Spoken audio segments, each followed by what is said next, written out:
Hi everyone, how's everyone doing? Hope you're all well. Now, before we kick off with this webinar, if anybody's having any sort of technical challenges in viewing this webinar session at all, what I highly recommend is to go through the usual kind of troubleshooting methods that we all tend to go through if technology doesn't work for us first time around. So if you are tuning in for this webinar session on either your computer or your laptop, what I'd recommend is just hit that refresh button on your web browser page right now, and hopefully everything should then kind of reload correctly for you.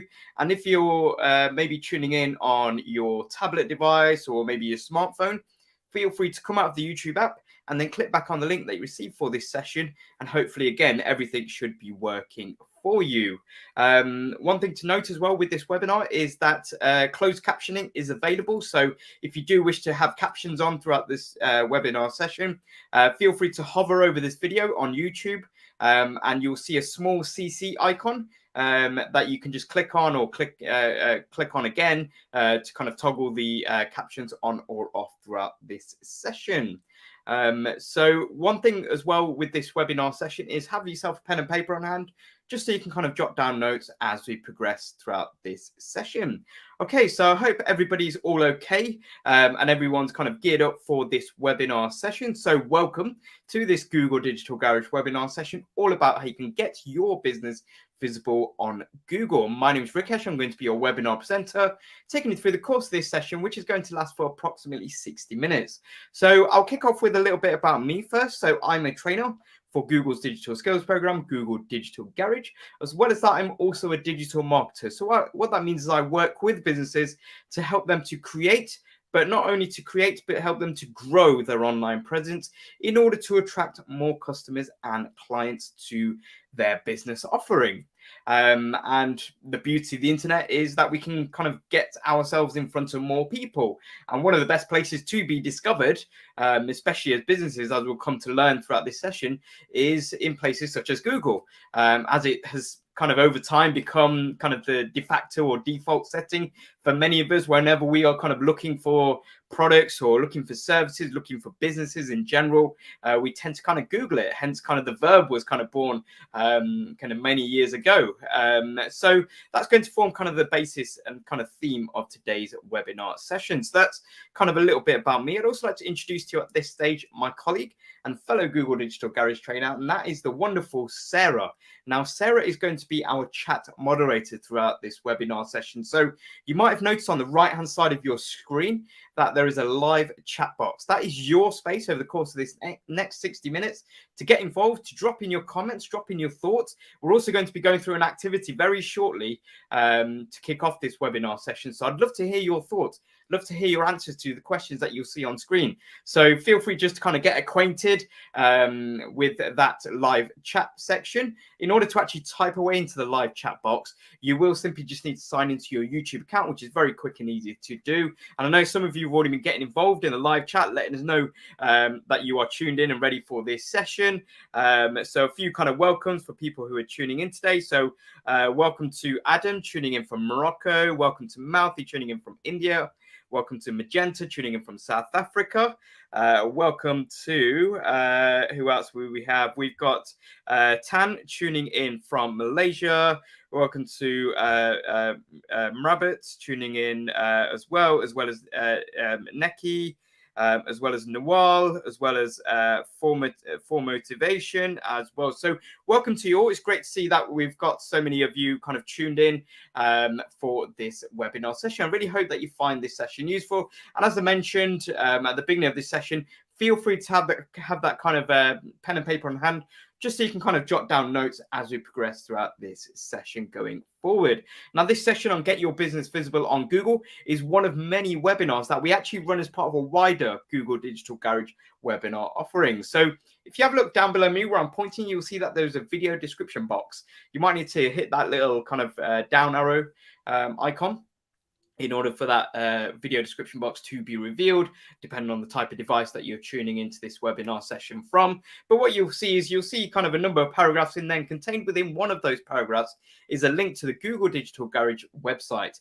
Now, this is a fantastic resource hub for you where you are able to sign up for more webinars on a variety of other topics. Many of you would already be kind of semi-familiar with this website, having signed up for this webinar session through that. And And you will see that there's lots of other topics on a variety of other areas, especially relating to the world of digital marketing, which might be of interest for you and or your business. Now, these webinars are available for you to attend at no charge, so I definitely recommend that you have a look and kind of sign up for other topics that might be running on different dates and at different times. So you can check out the schedule on the Google Digital Garage website. Now, another fantastic resource section you'll find on the website is the online courses section.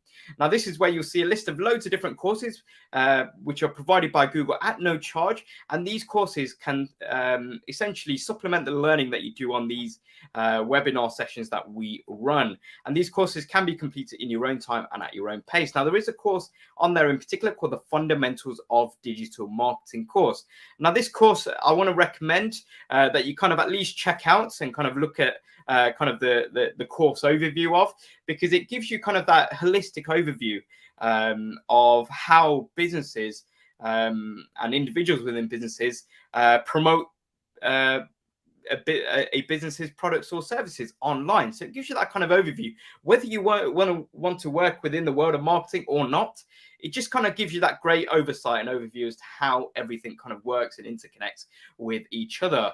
And it kind of builds upon the learnings that you'll kind of take with elements of this webinar session, as well as other webinar topics that we run webinars for as well.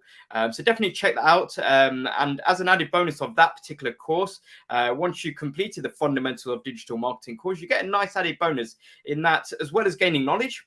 After completing that course, you will also receive a certificate from Google at no charge, recognizing that you've completed that course. So it's always kind of nice to get a little bit of recognition for kind of undertaking something off your own kind of back as well. So let's have a look at what we're covering in today's webinar, all about how we can get your business visible on Google. So we're going to be, first of all, understanding how customers find us, how they find our business, because once we know how they do that, we can look to streamline that process, make it as quick, make it as easy as possible for our customers to find us. Because we want to get as many of those people through the door, through the virtual door of our kind of stores, essentially, as well. Now, once we've done that, once we've kind of gone through that process of understanding how customers are finding us, we're then going to be looking at the key areas that we can be found on Google. And this is not only looking at where we can build out our presence on Google search, this also applies to Google Maps. And I'll discuss in a little bit more detail later on what I mean by also kind of appearing on Google Maps. And we'll round out this webinar session just looking at a few kind of best practices and good kind of tips and tools just to be mindful of when it comes to optimizing our visibility across Google. Now, before we get into the first part of this session, I want to draw your attention to this fantastic resource that you can see on screen now. So if you work for a small business or a charity based in the UK, then you are now eligible to sign up for a free one-to-one mentoring session, which is available from Google at no charge. And you can sign up for Google mentoring using the link on screen and find out more details about that as well. And this is a really fantastic opportunity to have that more kind of tailored discussion with a mentor, albeit a virtual discussion, kind of just chat through some digital skill support that you might require in relation to your business. So it might be kind of discussing other ways in which you can improve your visibility across Google, the topic that we're kind of covering today. It might be in relation to what type of social media content can I kind of switch up to ensure that I'm getting more kind of engagement from the people that I'm looking to attract to my business offering. It might be in relation to discussing elements of your business website and what you can maybe do to get more kind of footfall and more kind of traffic coming to your website as well. So definitely check out that resource if this is applicable to you. So with this webinar, I want to actually kick off with numbers, and I want to kick off with statistics that you can see here on screen. So first up, you can see that 3 out of 4 online customers use a search engine to find a business.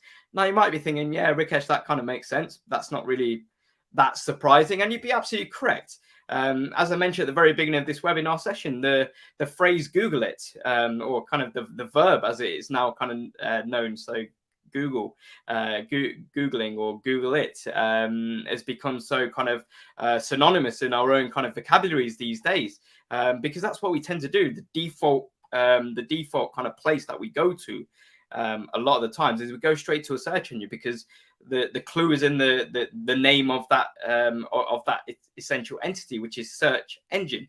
So it's an engine that is kind of which is kind of fueled by what people are typing in.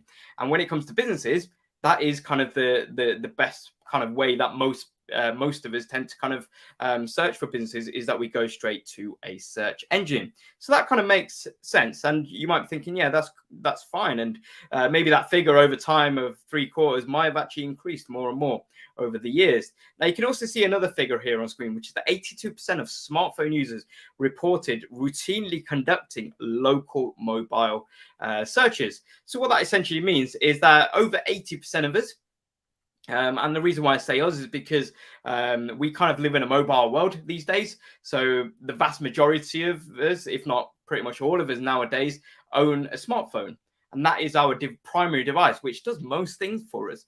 And that is the device that we tend to use when we are looking for kind of local businesses or kind of generally local places. So that's something to really kind of keep in mind throughout the course of this webinar session. So how do customers find us? So what I want you to do is, speaking on the topic of kind of smartphones that we just discussed about, I want you to grab your smartphone. It might be kind of near you, might have it on your in your hand right now, you might have it in your pocket. I want you to just kind of grab that. And what I want you to do is I want you to ideally jump onto Google Maps if you've got the app installed. If not, I want you to just go on your web browser and just go to Google. And then what I want you to do is I want you to kind of get into that mindset that you are going to be having pizza for dinner this evening. Now, I appreciate kind of looking at the comments that many of you are in kind of different parts of the world. So kind of Morocco, we've got other places in the world like India, we've got Tunisia. So I appreciate all that, South Africa. So if kind of dinner time has actually passed for you, I want you to just kind of hypothetically think, right, if I'm going to be having dinner tomorrow, how would I actually search for it? So let's say, just to kind of make things a little bit more streamlined, that we actually want to have pizza for dinner. How would we go about searching for that? So I want you to type in, as you normally would, hypothetically kind of search for pizza if you were in kind of the market for that. So you can see kind of an example search phrase here, which is pizza near me. So you may wish to kind of enter that into the search query box and hit the enter key. Or you might want to kind of type in pizza in South Africa, or be a bit more kind of specific in that respect as well, or kind of pizza in Morocco, or kind of be a bit more specific. So it could be kind of pizza in London or any other kind of towns or cities that you might wish to use. Now, once you've done that, you'll see a page full of results, which is what we tend to kind of find when we're looking for something on Google. Now, what I want you to do is, out of those businesses that you'll see that are kind of listed in kind of order, you'll see kind of you'll see that there are various kind of factors.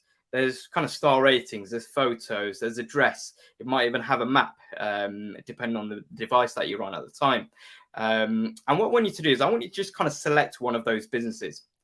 And what I want you to then do is just reflect upon that process. Now, you don't have to click onto that pizza restaurant, that pizza delivery place, that pizza takeaway place's business website at all. I just want you just to kind of think, if I was hypothetically in the mood for having pizza today or tomorrow, then which one would I pick? And just kind of lock that in your mind.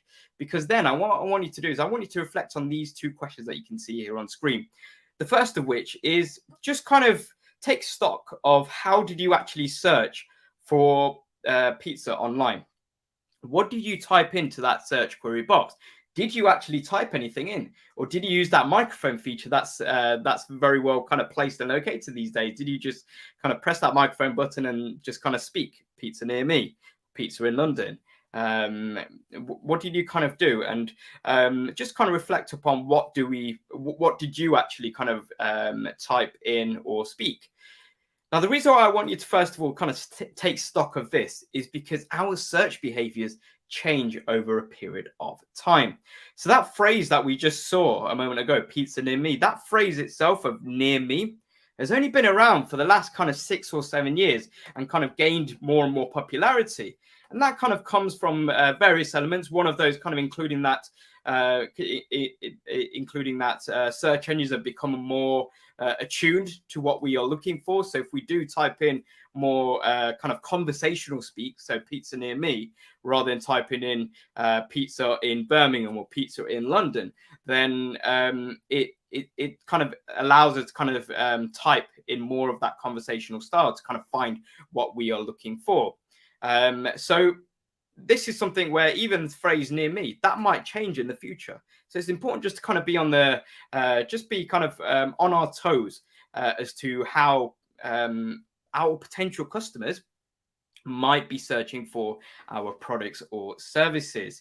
So once you've kind of done that and kind of reflected upon how you kind of searched, for the product online, I want you to kind of just reflect upon what sort of factors helped you to decide which pizza business you would have hypothetically dined at in the evening, or placed a table reservation at, or placed an order online for delivery or collection. What drew you to that particular kind of business profile that you saw on screen?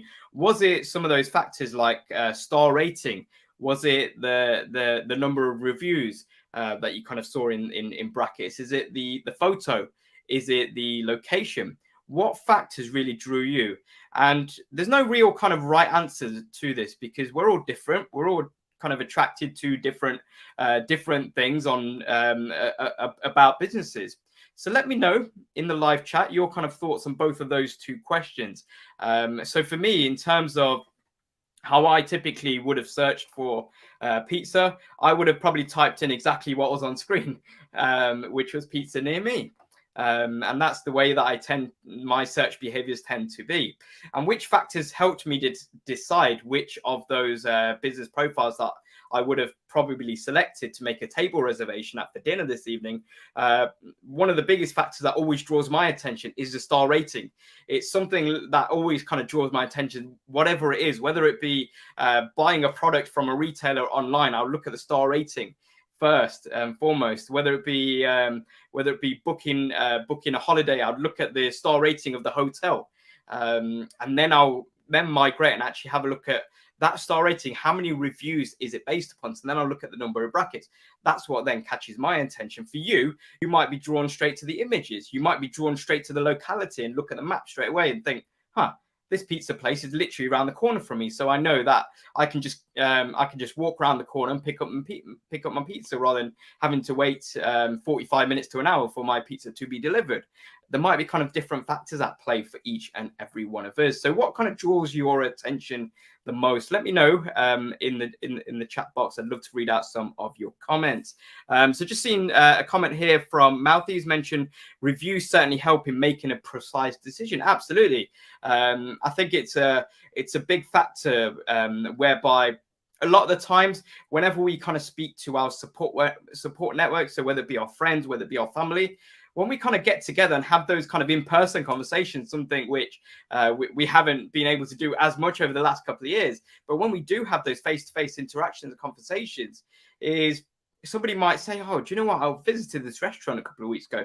I cannot recommend it enough. It was absolutely brilliant. You should definitely check it out at some point.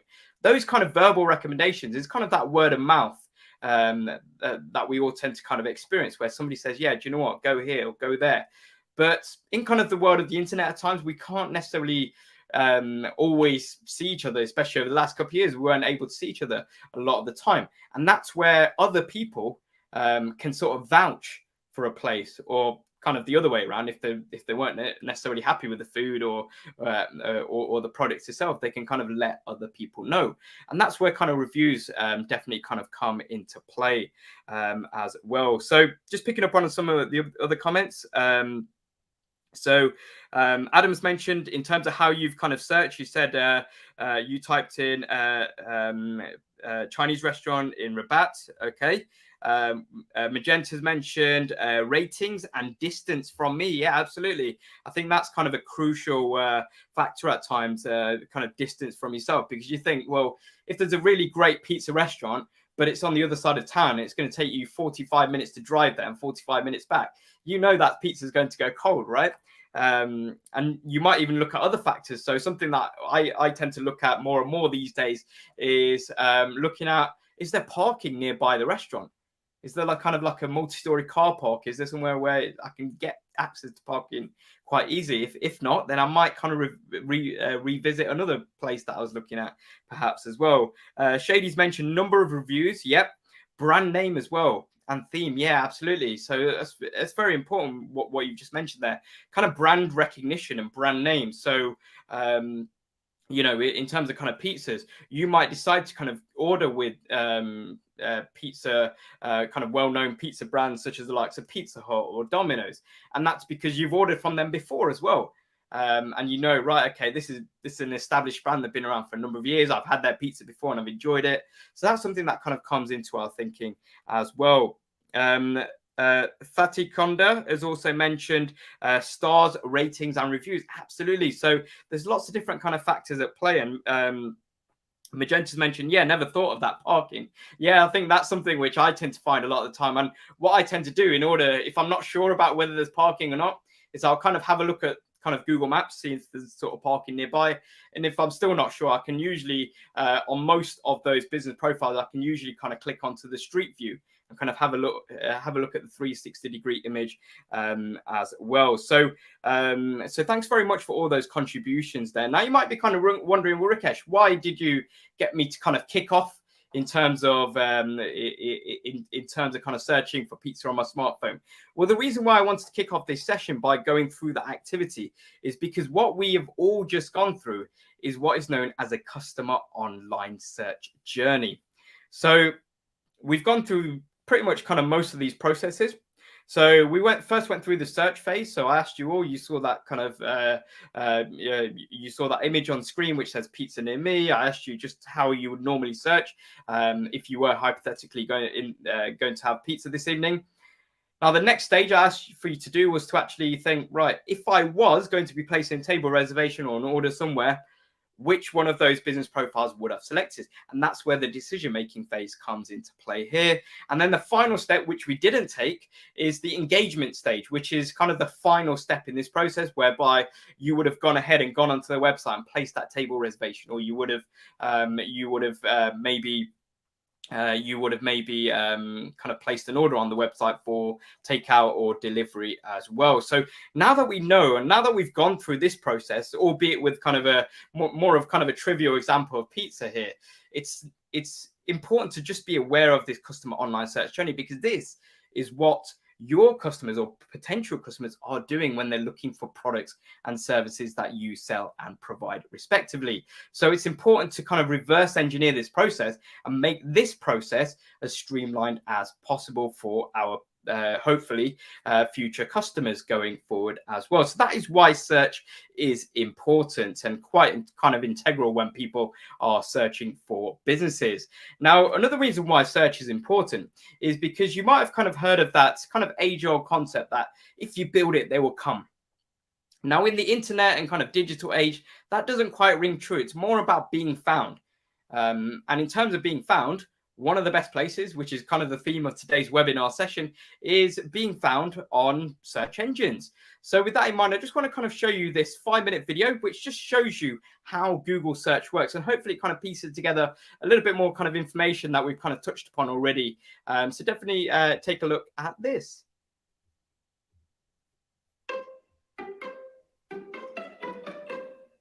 Every day, billions of people come here with questions about all kinds of things. Sometimes we even get questions about Google search itself, like how this whole thing actually works. And while this is a subject entire books have been written about, there's a good chance you're in the market for something a little more concise. So let's say it's getting close to dinner and you want a recipe for lasagna. You've probably seen this before, but let's go a little deeper. Since the beginning, back when the homepage looked like this, Google has been continuously mapping the web, hundreds of billions of pages, to create something called an index. Think of it as the giant library we look through whenever you do a search for lasagna or anything else. Now, the word lasagna shows up a lot on the web. Pages about the history of lasagna, articles by scientists whose last name happened to be lasagna, stuff other people might be looking for. But if you're hungry, randomly clicking through millions of links is no fun. This is where Google's ranking algorithms come into play. First, they try to understand what you're looking for, so they can be helpful even if you don't know exactly the right words to use or if your spelling is a little off. Then they sift through millions of possible matches in the index and automatically assemble a page that tries to put the most relevant information up top for you to choose from. Okay, now we have some results. But how did the algorithms actually decide what made it onto the first page? There are hundreds of factors that go into ranking search results, so let's talk about a few of them. You may already know that pages containing the words you search for are more likely to end up at the top. No surprise there. But the location of those words, like in the page's title or in an image's caption, those are factors too. There's a lot more to ranking than just words. Back when Google got started, we looked at how pages link to each other to better understand what pages were about and how important and trustworthy they seemed. Today, linking is still an important factor. Another factor is location, where a search happens. Because if you happen to be in Ormea, Italy, you might be looking for information about their annual lasagna festival. But if you're in Omaha, Nebraska, you probably aren't. When a web page was uploaded is an important factor too. Pages published more recently often have more accurate information, especially in the case of a rapidly developing news story. Of course, not every site on the web is trying to be helpful. Just like with robocalls on your phone or spam in your email, there are a lot of sites that only exist to scam, and every day scammers upload millions more of them. So just because instantvirusdownload.net lists the words lasagna recipe 400 times, that doesn't mean it's going to help you make dinner. We spend a lot of time trying to stay one step ahead of tricks like these, making sure our algorithms can recognize scam sites and flag them before they make it to your search results page. So let's review. Billions of times a day, whenever someone searches for lasagna, or resume writing tips, or how to swaddle a baby, or anything else, Google software locates all the potentially relevant results on the web, removes all the spam, and ranks them based on hundreds of factors like keywords, links, location, and freshness. Okay, good time to take a breath. This last part is about how we make changes to search, and it's important. Since 1998, when Google went online, people seem to have found our results pretty helpful. But the web is always changing, and people are always searching for new things. In fact, 1 in every 7 searches is for something that's never been typed into the search box before, by anyone, ever. So we're always working on updates to search, thousands every year. Which brings up a big question. How do we decide whether a change is making search more helpful? Well, one of the ways we evaluate potential updates to search is by asking people like you. Every day, thousands of search quality raters look at samples of search results side by side, then give feedback about the relevance and reliability of the information. To make sure those evaluations are consistent, the raters follow a list of search quality evaluator guidelines. Think of them as our publicly available guide to what makes a good result good. Oh, and one last thing to remember. We use responses from raters to evaluate changes, but they don't directly impact how search results are ranked. So there you have it. Every time you click search, our algorithms are analyzing the meaning of the words in your search, matching them to the content on the web, understanding what content is most likely to be helpful and reliable, and then automatically putting it all together in a neatly organized page designed to get you the info you need. All in, 0.81 seconds? Wow. Anyone else ready for dinner? Okay, so I hope that kind of video kind of just shed a little bit more light as to how Google search works, but I appreciate that there is a lot kind of going on there in terms of content to kind of take in. I appreciate as well, I know some of you just kind of checking the comments that the sound was a little bit double in the beginning for you. So what I'd recommend is definitely kind of watch this video back again. I'm sure that Sarah will be able to kind of drop a link to this video in the chat. It's readily available for you to watch it as many times as you like on Google, and this is a video that I've watched multiple times myself, just to kind of get my head around it, because there's a lot of information that we're absorbing, right? And I'm sure kind of one of the themes that you also picked up on was that this video is all based around food. We've already spoken about pizza. Now we've spoken about lasagna. You might be thinking, Rikesh, you really actually got me in the mood for some Italian food this evening. And if that's the case, I apologize for that. Or if you see it as a good thing, you're welcome in that regard. So definitely kind of check out that video once you do, once this webinar session concludes, just to kind of get your bearings a little bit more as to how Google search works. And one thing that I picked up on in that video itself was all about kind of relevancy.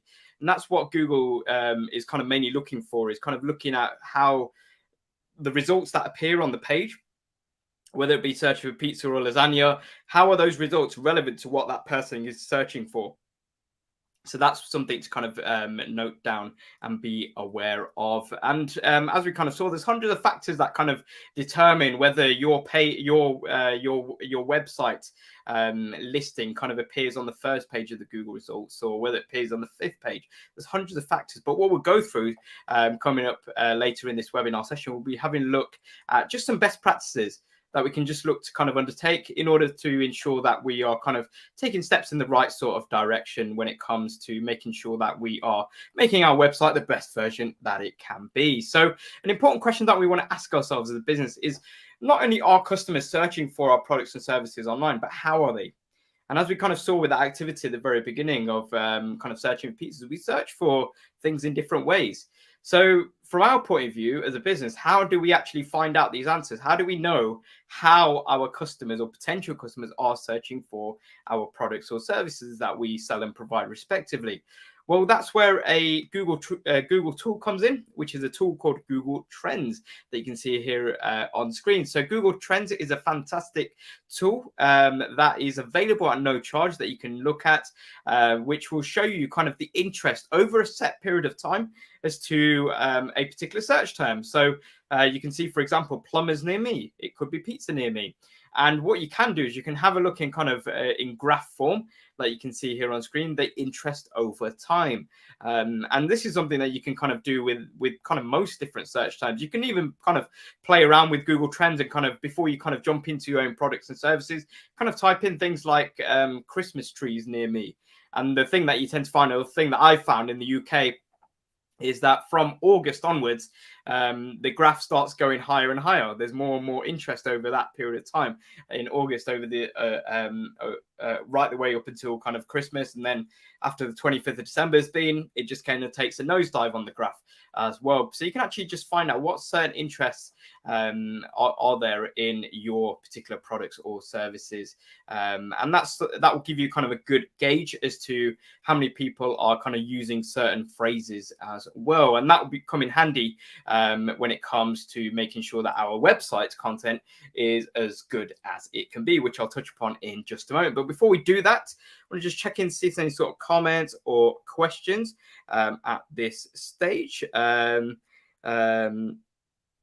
Just kind of seeing a quick comment here from Mouthy's mentioned a webinar where we speak about pizza and lasagna. I don't mind it at all. Yeah, absolutely. I think kind of every time that I do this webinar session as well, I'm always feeling a little bit peckish at the end of it myself as well. So thanks very much for that comment. If there are any comments or questions, pop them in the chat as we go along, and I'd love to kind of pick up on as many of those as possible. So let's move into the second part of this webinar session. Now that we've kind of gone through that process of understanding how customers are finding us, we now want to actually have a look at where can we be found on Google, and that's something which was touched upon in that video about how Google search works, which will kind of carry on forward going here. So I want to show you this page which we saw on that video, and I'm sure many of us are familiar with. If you ever typed anything in onto Google and hit that magnifying glass button or just hit the enter key, you would have been shown with this page. This is what is known as a search engine results page,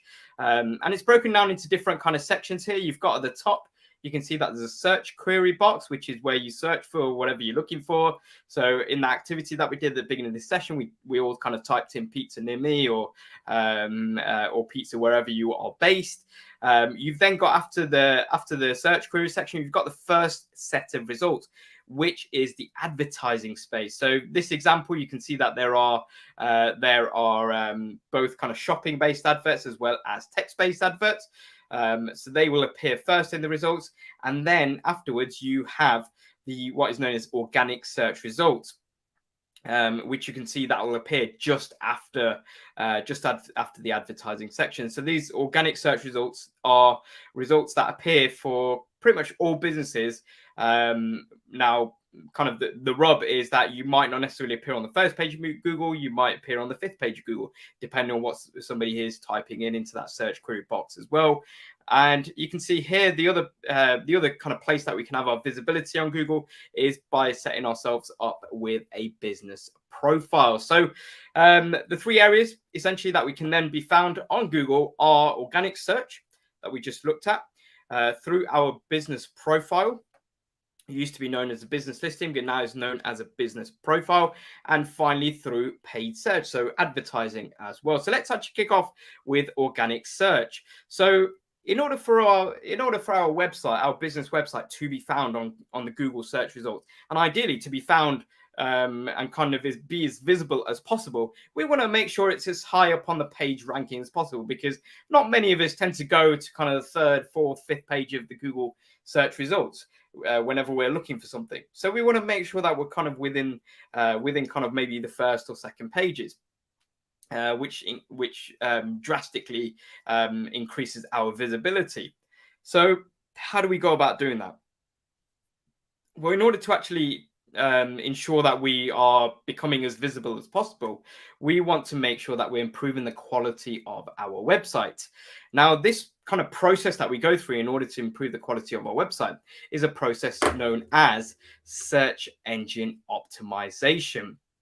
So search engine optimization, you can see a definition of that on screen, which is the practice of increasing the quantity and quality of traffic, so the number of visitors to your website through organic search engine results. So what we want to do is we want to make sure that the quality of our website is such that it is attracting as many people as possible. And this can be something as simple as adding in some of those keywords that people are using. So phrases maybe such as near me, where applicable on your website. Now, that's not to say we kind of stuff our website in with keywords everywhere. So every kind of other sentence in our website says pizza near me. That's not to say that. But what we want to do is we want to make sure that we're kind of combining what people are searching for, their search behaviors, in conjunction with our website content. So in order to optimize ourselves for success with this search engine optimization process, we want to run what is known as keyword research. So we want to actually research keywords. So keywords are those words or phrases that you would type in to that search query box. So pizza near me that we searched for earlier on, that is a keyword. The word pizza is a keyword. You can search for please tell me the best place for late night pizza in London, ? That in its entirety is a keyword as well. So what we can do to actually find out what people are typing in relation to searching for our products or services is, first of all, we can maybe look at Google Trends that we explored earlier on as one of those tools. Remember, Google Trends is a tool available at no charge. Now, another tool that is available at no charge is another fantastic Google tool called the Keyword Planner. Now, the Keyword Planner tool is actually built into the Google Ads platform. Now, the Google Ads platform, something I'll mention coming up shortly, is the platform that we actually use when we are running adverts on Google.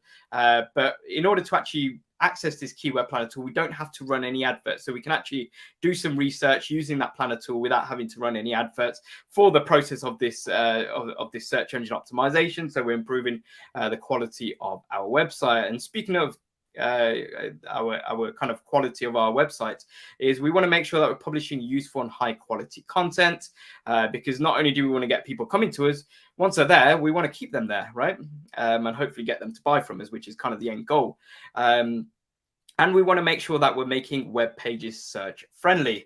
So what I mean by making web pages search friendly is just something very simple as making sure that the title of our web page accurately reflects what that web page is about. And you'll probably be surprised by how many websites out there do not do this. So there might be a web page title, but the contents of the page is completely different. So we want to make sure that our web pages are search friendly. And as we kind of saw in that How Google Search Works video earlier on, it's important when search engines like Google come across and come onto your website that it not only understands how our web pages work and interact, but it also understands what our website content is about as well. So that's kind of a few top tips for success. Now, one thing that we always want to do when it comes to kind of keywords is we always want to understand the user intent. Always want to understand the intent of our potential customer. So you can see here that there are short keywords. So trainers, shoes for nurses, trail running shoes, comfortable shoes. Now that's something which we probably would have used a number of years ago. Just we're looking for something very simple. All right, I'll just type in trainers. However, nowadays we can get more specific by using what are known as long tail keywords. So we can kind of write in more kind of phrase form or more kind of conversational speak that we discussed earlier on as well. So this is something which I actually did quite a number of years ago. So I actually completed an obstacle course a number of years ago called Tough Mudder. And with this course, before the course itself, I was kind of looking to buy a few bits of equipment, and by equipment, I mean kind of clothing, etc. So I'm kind of all prepared for it. And one of the things I was looking for and in the market for was a good pair of trainers. So rather than just typing in trainers on Google search, I actually typed in and I was hoping for something to appear to me. I actually typed in best trainers for Tough Mudder obstacle course, and I hit the enter key, and I was very surprised, pleasantly surprised, to actually find a lot of results that appeared.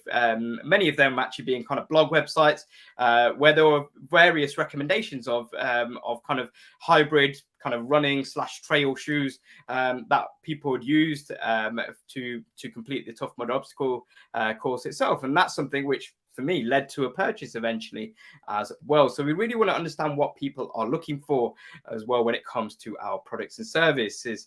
Now, in order to help us out with this search engine optimization process when we're improving the quality of a website, is we want to look at this Google Search Console tool. So Google Search Console is a fantastic tool to kind of keep in our kind of digital toolbox. And Google Search Console is another Google tool available at no charge.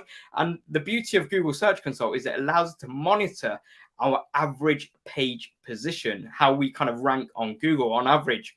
So as we're improving the quality of our website, hopefully that number gets lower and lower and lower. Hopefully we kind of get average position as number one, which is where we want to essentially get to. But as well as that, another fantastic feature of Google Search Console is that we can actually see what keywords are bringing up your web pages and kind of your website in itself. Because then what that does is it gives us an indication as to whether these keywords that you see on your Google Search Console, whether they are what you want to be found for. If not, then it might be a case of going back to the drawing board with your website content and kind of just kind of adjusting and amending that slightly going forward as well. Now, an extension of this search engine optimization process is making sure that we are kind of catering ourselves not only to kind of the mass market, kind of the people that we're looking to kind of reach far and wide, but we also want to make sure that we're reaching people locally as well. And that's where local search engine optimization process comes into play. So local SEO is all about increasing visibility for businesses that serve their communities face to face. So we want to make sure that we're capturing that market as well. And that kind of comes in the form of another place where we can build our visibility, which is through creating a Google Business Profile. And this is what a Google Business Profile typically looks like on Google Search on a smartphone. You can see and how it appears on Google Maps on a tablet as well. And you have kind of a lot of these different factors which we explored in that pizza activity earlier on. So you can see things such as the name of the business, you can see the star rating, you can see the number of reviews in brackets, you can see the address, you can see opening hours as well. So there's a lot of information that you can kind of populate within that profile itself. Now, in terms of setting ourselves up with a Google Business Profile, so Google Business Profile was formerly known as Google My Business. So with Google Business Profile, it's a 4-step approach to getting ourselves set up. So we can either jump onto business.google.com or kind of download the app. We can actually then add in our business details, enter in our relevant information, including things such as opening hours, and then verify our business profile to kind of confirm we are who we say we are as well. And this is something that we can set up. We can set up a Google Business Profile at no charge. Now, one of the beauties and benefits of having Google Business Profile is that we can show people that we're active, especially during kind of these times. There's many businesses that have been kind of open and on kind of a start and stop basis. So it's a great place to kind of say to people, no, we're open. These are our opening hours. Here we go. Everything is all kind of transparent. It's all there. If you're a restaurant, you can kind of add in your menu or a link to your menu page as well. So it's nice and easy for people to get to. You can add in your address. You can even add in one of the sections on your business profile whether there's parking available nearby to the restaurant or near your business as well. One of the things that you can do as well with your business profile, which I'm sure many of you would have seen when you're looking at some of those pizza businesses, was that you can actually have a look at the street views. So you can actually have a look at some of these virtual tours, which are kind of 360-degree images. Now, this is something which you can actually create yourself. You can actually create these 360-degree images for your business yourself by downloading the Google Street View app, which is available both on the App Store and the Google Play Store. And you can download it at no charge. And what you were able to do is you were able to use the Google Street View app, which will guide you to stitch together using your own smartphone a 360-degree image, which you can take of maybe the interior of your business, another exterior image if you wish to do so as well, and then upload that directly to your Google business profile as well. So that's kind of the second place where we can build out our presence on Google. Now, the third and final place is through advertising, or as is also known as search engine marketing, or SEM for short. So in the marketing world, it seems like everybody loves a good kind of acronym. So you've got SEM, search engine marketing. You've also got SEO, search engine optimization as well. So another phrase for search engine marketing is paid advertising or search engine advertising as well.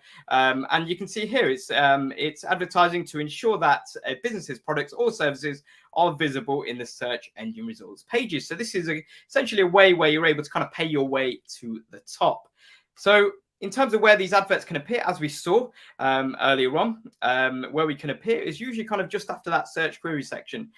So we're kind of front and center of the search engine results. However, we are paying for that privilege. Now, in order to set ourselves up with a search advert on Google, we would create a search campaign within the Google Ads platform. And the Google Ads platform, as I mentioned earlier on, is the platform where we can access the keyword planner tool.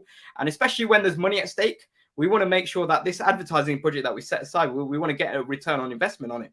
So that's where making sure that we're doing our kind of our research thoroughly on the keywords that people are searching for. We're making use of that keyword planner tool as well as Google Trends, and then we go ahead and actually bid on some of those keywords. So we go into a bit of an auction and kind of bid on some keywords that if somebody types pizza in London that if we bid on that and we bid high enough for that, then we will eventually kind of appear within those within those advertising spaces going forward as well. And then we go ahead and actually create our advert, and we want to make sure that it's compelling, that it's going to make people want to click onto our advert itself. Now, when it comes to kind of advertising, we actually go more in depth with our webinar session called Get Started with Digital Advertising. So if this is of interest to you, definitely recommend that you sign up for that webinar session. Remember the links in the video description box below to sign up for more webinars using the Google Digital Garage website. So let's have a look at any comments or questions at this stage. Okay, so let's have a quick check. So there's a question here from Mouthy who's asked, what resources can calculate or reevaluate our digital results or create ads and manage them? So when it comes to kind of seeing kind of the results of your ads and seeing how well they're performing, fantastic tool I can't recommend enough to utilize, and you might be using it yourself already, is a tool called Google Analytics. And we actually kind of do a bit of a deep dive on Google Analytics in our webinar session called Get Started with Analytics. So definitely recommend that you have a look at the link in the description, sign up for that webinar session, because it's all going to well looking at all these kind of different kind of software platforms that can kind of get and kind of pull all the results of your advertising efforts. But we want to take action off the back of them.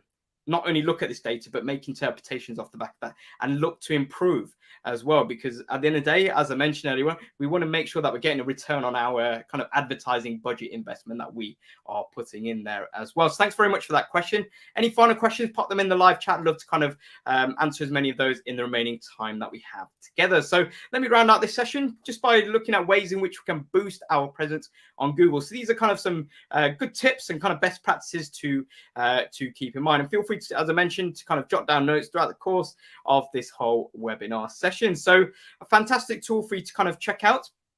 Even more for just kind of peace of mind, even if you think your website is nice and snappy and quick, is you can visit the Test My Site website. If you visit g.co/test my site, all you have to do then is just type in your business website, hit the enter key, and then what will happen is the Test My Site website will actually analyze how long on average it takes for your web pages or your website itself to load on kind of mobile data.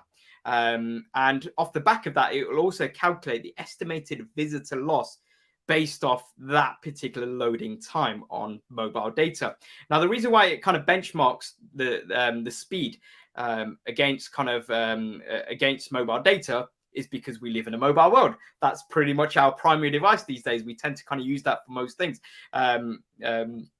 And especially when it comes to searching for businesses as well. So the way that kind of the results work is you'll get the number of seconds, as you can see with the second kind of middle smartphone screenshot, is it'll tell you kind of maybe something like 4%, and then estimated visitor loss is 10% there as well. And it's all kind of color coded in kind of traffic light format. So green is good, amber is maybe you need to look at a few things, and red is maybe you need to sort a few things out when it comes to your website speed in general as well. And the beauty of Test My Site is that it gives you some practical top fixes that you can go ahead and make. Now, some of these, from personal experience, you might look at and think, I do not know where to start. I don't even know how to improve this. I don't even know how to fix this issue with my website at all. And that's okay. A lot of the times, many of us might have got somebody else to build a website, someone like a website developer. If that's the case, best thing that you can do is you can actually download or have kind of this report, which has some of these top fixes included within that report. You can have that emailed to you. And once you get that email, you can just click forward and say, hi, website developer. These are some of the top fixes that I found that will make my business website much quicker. Can you please look into them and get them sorted for me? Thank you.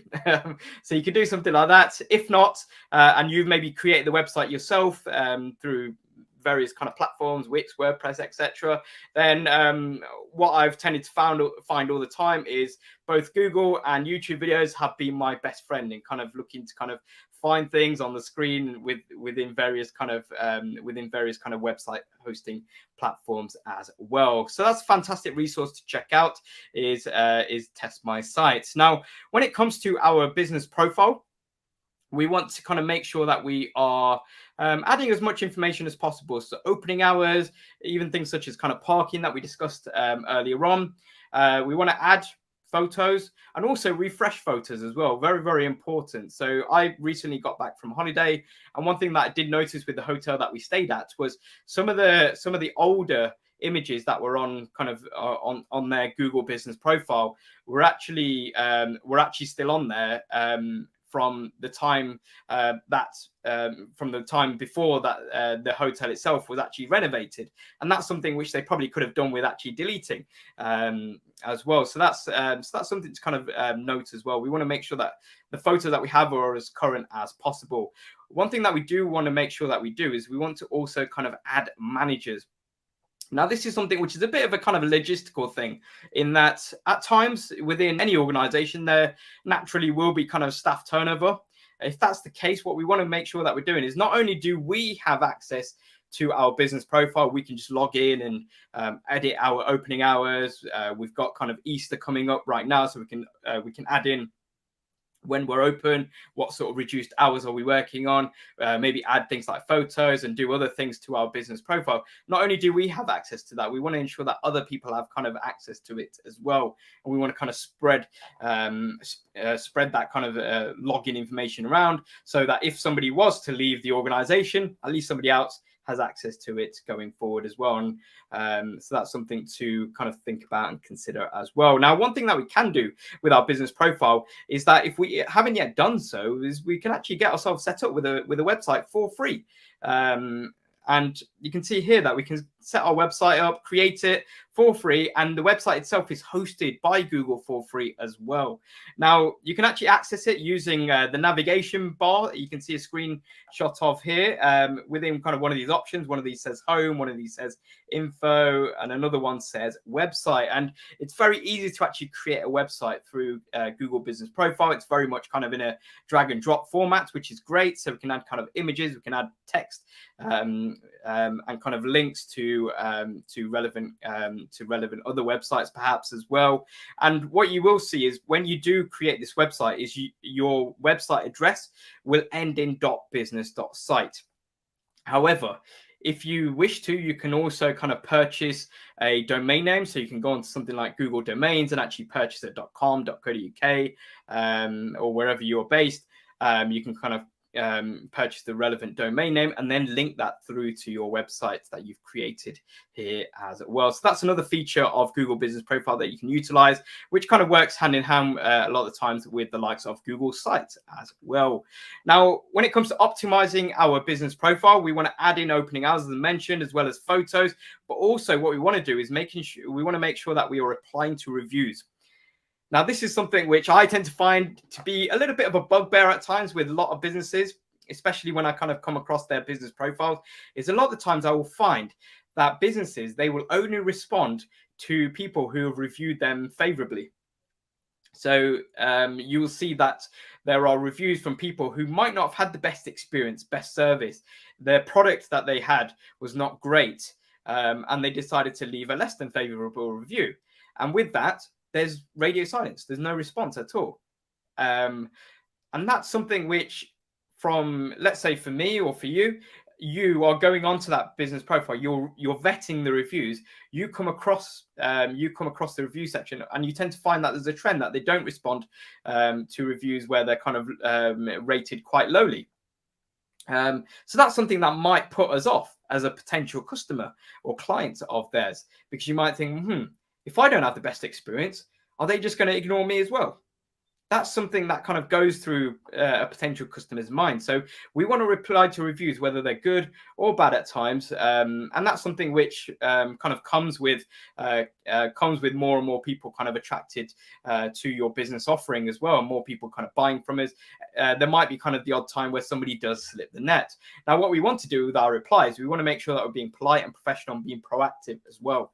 And this is something that we actually discuss in more detail in our webinar session called Writing for Social Media, where we go through a nice little kind of template of how we can look to kind of respond in a polite and professional and proactive manner going forward as well. So if that's a webinar session of use for you, definitely recommend that you check that out, as we kind of also touch upon kind of elements of kind of best practices when it comes to creating content, as well as responding to reviews as well. And the beauty of replying to reviews is that it builds trust, it builds a connection and a rapport with not only kind of existing customers, but future customers as well. Now, a feature of Google Business Profile that I still tend to find is underutilized is the post feature. So what we can do is when we're posting on our social media platforms, we can also look to post on our business profile as well. So whether we've got a grand relaunch, whether we've got a new opening, whether we've got a new product launch, whatever it might be that we've got going on, we can kind of we can incorporate this into our existing workflow as well.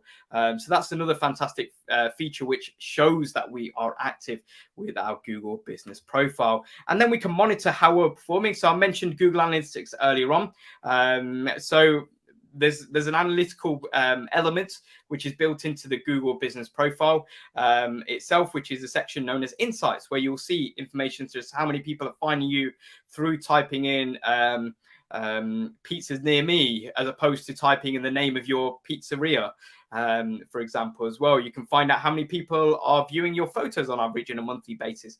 And remember, once we've looked at these graphs and charts and information, we don't just want to look at it and kind of think, we're doing well, and just kind of nod our head and smile. We want to take action off the back of that. We want to be proactive and always be looking to improve as well. So let's have a look at any final sort of comments or questions, which I can't see any. So let's have a look at our next steps now. So in terms of our next steps, one of the next steps, as I mentioned at the very beginning of this webinar, is that if you work for a small business or a charity and you're based in the UK, you can sign up for Google Mentoring. at the link on screen here. I'm sure that Sarah will kind of drop this into the live chat again for you as well. So I really hope that you found this session useful. If you did, both myself and Sarah would appreciate a little bit of feedback. We've got a feedback form link, which is on screen. And once again, I'm sure that Sarah will kind of drop this into the live chat for you as well. Feel free to also share your experiences about how you found this webinar session on Get Your Business Visible on Google. If you wish to share your experience on something like social media, feel free to use our hashtag, which is #DigitalGarage. Feel free to rewatch this webinar session back as many times as you like, as it's going to remain, this video is going to remain on YouTube up until sometime tomorrow as well. Feel free to also sign up for more webinars using the Google Digital Garage website. Remember the links in the video description box below.